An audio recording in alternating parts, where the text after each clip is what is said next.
on s'aperçoit qu'il y a des jeunes qui refusent aujourd'hui de travailler chez Total, chez Engie, chez Shell, dans des sociétés qui développent notamment des énergies fossiles.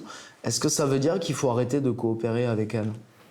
Moi, je crois qu'au fond, on a des entreprises qui sont aussi le reflet d'une histoire. On a tous bénéficié, utilisé, je ne sais pas comment le dire, hein, mais finalement de leur travail et de cette activité-là, on l'a encouragée à un moment donné. Aujourd'hui, elles sont engagées dans des transitions. Et au fond, c'est aussi à chacun d'entre nous de prendre part dans cette transition. On a une responsabilité collective. Et donc, chacun dans nos compétences, on peut faire partie de cette transition.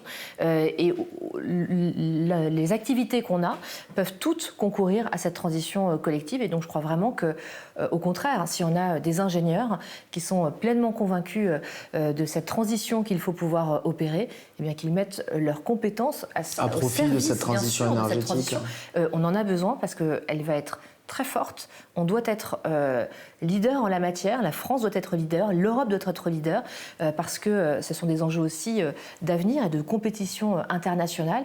Nous ne pouvons pas nous laisser dépasser ni par la Chine, ni par les États-Unis, ni par d'autres. Et donc, il faut que l'Europe soit, bien sûr dans la course, mais dans l'innovation.